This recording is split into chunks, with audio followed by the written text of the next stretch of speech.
जरूर। 5 से ज्यादा कर सकते हो, 5 से ज्यादा 7 कर लो, 9 कर लो, 11 कर लो, पर 5 से कम ना करो, जरूर करो। मंदिर में फुलेरा लगता है, हरतालिका तीज के दिन मंदिर में नहीं लगता तो कईयों के घर पर फुलेरा बनता है, और उस फुलेरे के नीचे भगवान शंकर का पार्थिव पूजन रात भर जब पूजन करी जाती है, माताएं आनंद के साथ, भजन के साथ, कीर्तन के साथ भगवान देवाधिदेव महादेव की पूजन अर्चना करती हैं, वहां जब फुलेरे का दर्शन हम करते हैं, हमारी मनोकामना भगवान शिव पूर्ण करते हैं, पूर्ण फुलेरे का।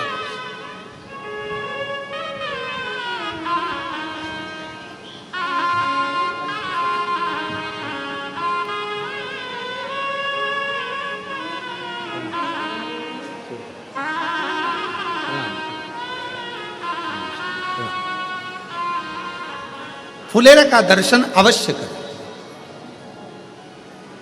भले आप व्रत करते हैं कि नहीं करते उससे मतलब नहीं है, पर फुलेरे का दर्शन प्रत्येक नारी को करना चाहिए, प्रत्येक स्त्री को करना चाहिए। किसी के घर में बंधा है वहां जाकर दर्शन करो। 5 वृक्ष, कोई से भी 5 वृक्षों की पत्तियां तोड़कर रख लो, दर्शन करने जाओ, चढ़ाओ, प्रार्थना करो। जिन नारियों के 20-20, 30-30 साल तक औलाद नहीं है, वो भी फुलेरे के नीचे कनेर का जो फूल लगा होता है उसका भी दर्शन कर सकते हो, प्रणाम कर सकते, नमन कर। मेरा बेटियों से, मेरा बेटाओं से सबसे निवेदन है कि दर्शन अवश्य। कितना महत्व है। एक चरित्र आता है शिव महापुराण का,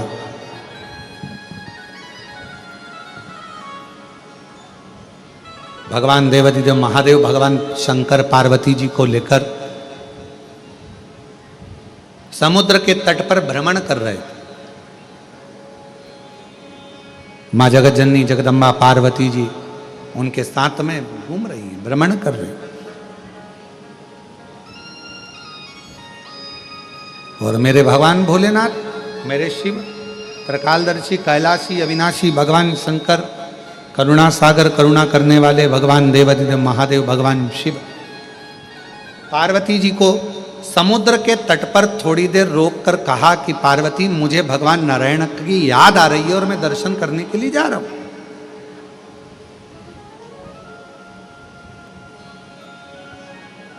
मैं पहुंच रहा हूं, शिव कहे। पार्वती जी को समुद्र के तट पर छोड़ दिया। समुद्र के तट पर मां पार्वती जी रुक गई। बाबा देवाधिदेव महादेव भगवान शिव नारायण जी का दर्शन करने के लिए, भगवान विष्णु का दर्शन करने के लिए चल दी। पहुंचे, पार्वती जी अकेली थी। पूरा एक दिवस निकल गया, शिवजी पार्वती जी के पास नहीं पहुंचे भगवान नारायण का दर्शन करने का। 2 दिवस आ गया।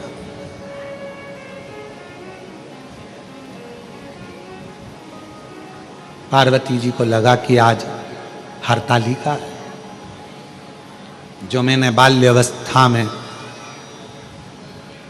भगवान शिव का पूजन कर कर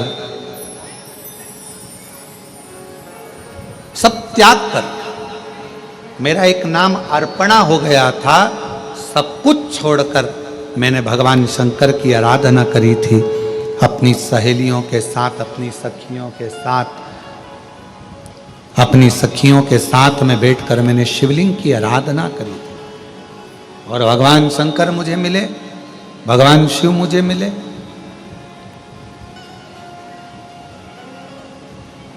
पार्वती जी को हरतालिका व्रत बहुत प्रिय है, बहुत।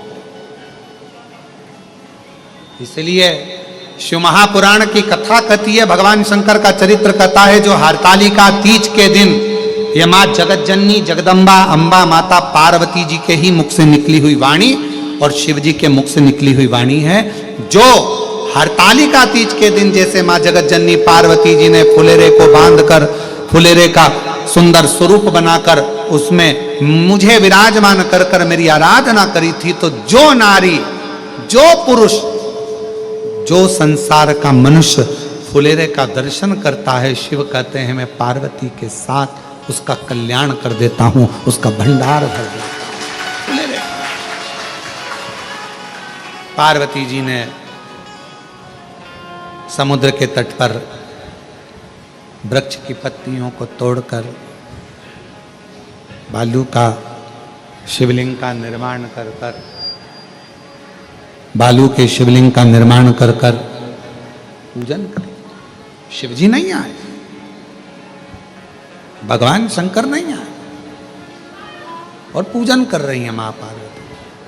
कहां से लाऊं गंगा, कहां से लाऊं यमुना, कहां से लाऊं गंगा, कहां से लाऊं यमुना, कहां से लाऊं सरयू आपार पड़ी रे, और भोले तेरी सेवा हमसे ना बनी, भोले तेरी सेवा हमसे ना बनी रे।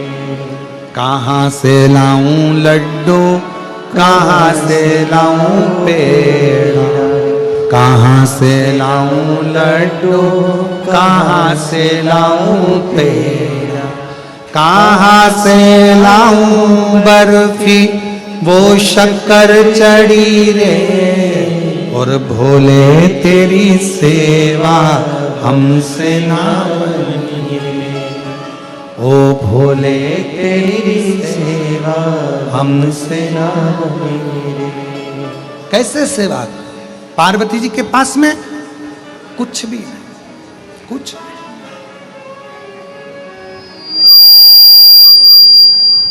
आज यदि कैलाश पर होते,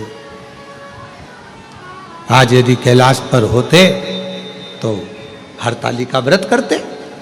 कैसे करूं, कैसे विचार कर।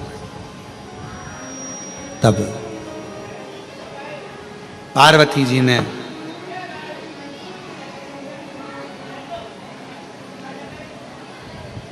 देखा कि मेरे पास में इस खुले आसमान में, ये समुद्र के तट पर कोई स्थान ऐसा नहीं है जिस पे मैं फुलेरा बांध सकूं। आप लोगों में से कितने लोग गए हैं समुद्र के तट पर? कभी कोई गया हो आप लोगों में से? गए हो तो समुद्र के तट पर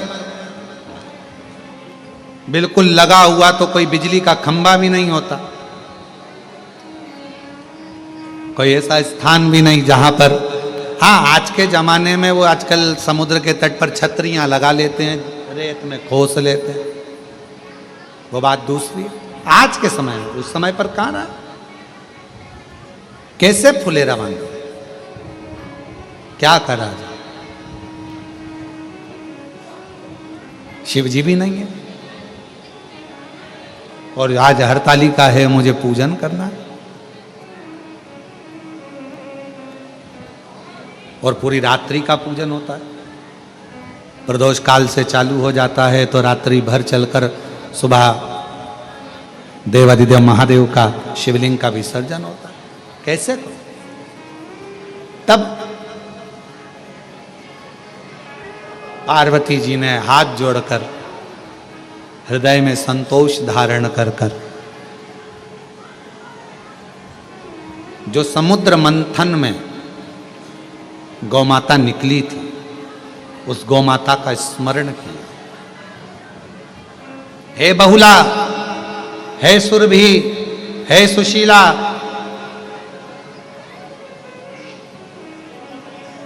आप आओ। और मुझे मेरी सहेली मेरे साथ में बैठकर हरतालिका करती थी, तुम मेरे साथ में मिलकर हरतालिका। फुलेरा कैसे बांधूं? गौमाता का आवाहन किया, गौमाता आ गई। पार्वती जी ने उसके गले में जो घंटी बंधी थी फुलेरा की, उसके गले में जो घंटी बंधी थी उसी से माला को टांगा गया है, लटकाया गया है, फूलों को बांधा गया, झाड़ियों को लगाया गया, बालू का शिवलिंग बनाया गया और उसके नीचे मां पार्वती जी शिव जी की आराधना कर रही है। शिव की आराधना।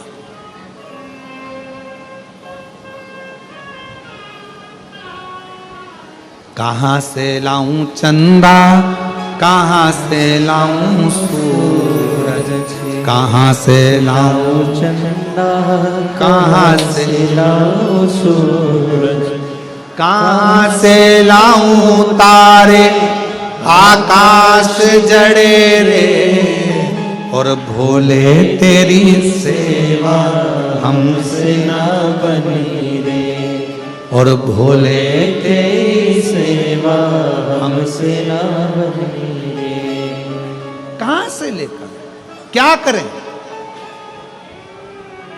कैसे लाएं?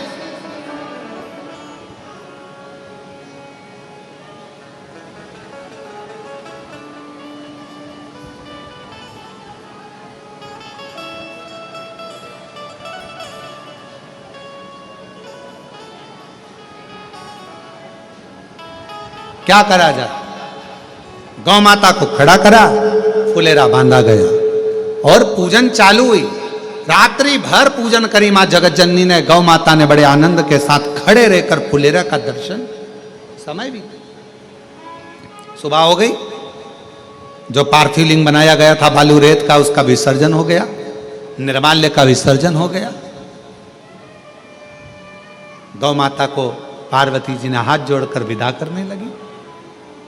गौ माता थोड़ी दूर पर गई।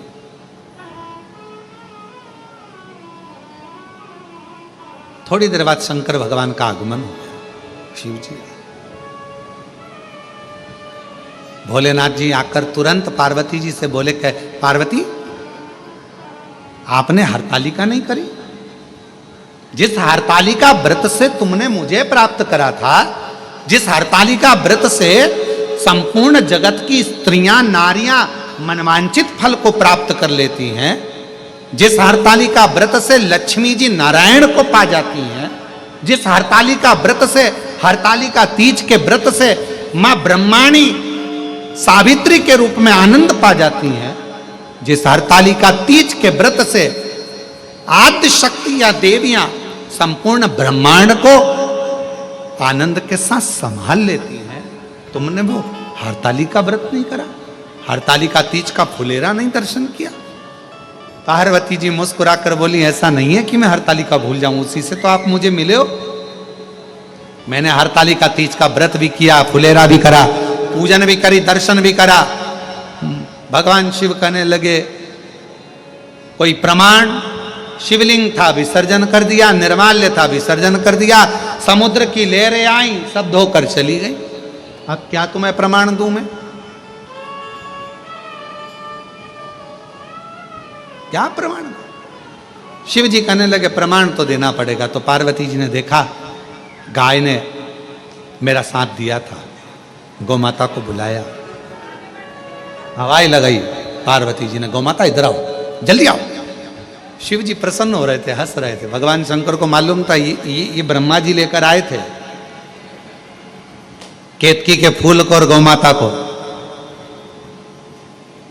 आज पार्वती जी के सामने, और पार्वती ने उस समय पर मुझसे कहा था कि पार्वती जी ने कहा था कि आपने केतकी के पुष्प को और गौ माता को क्यों कहा कि तूने झूठ बोला?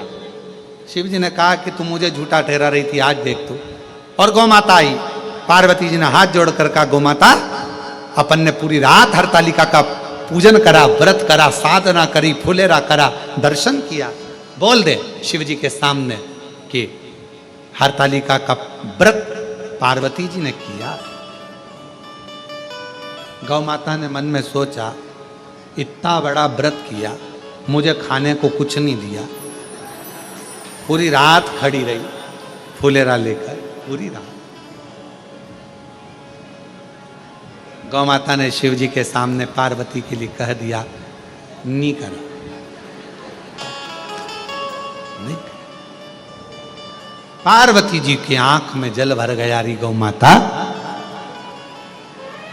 मैं तो सोची थी कि मेरे प्रभु ने तुझे शब्द कहा तो मैं उनको तुझे माफ करवा दूंगी आज, पर आज फिर झूठ बोल गई।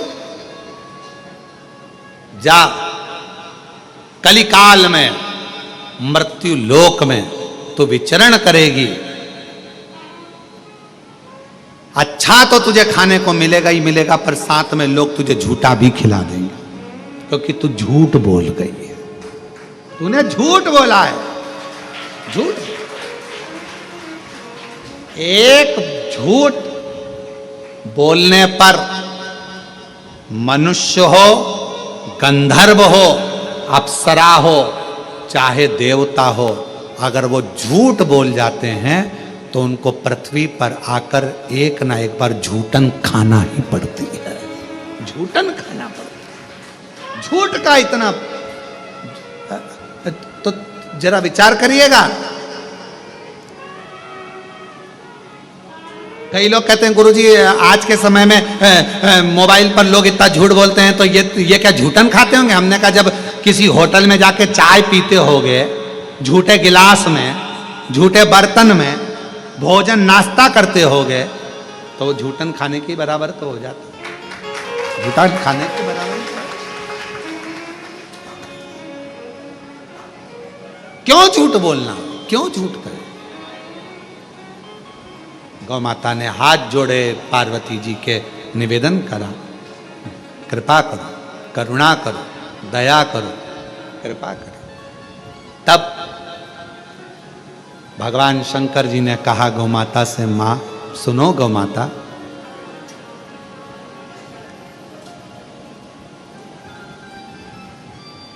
इस मृत्यु लोक में, संसार सागर में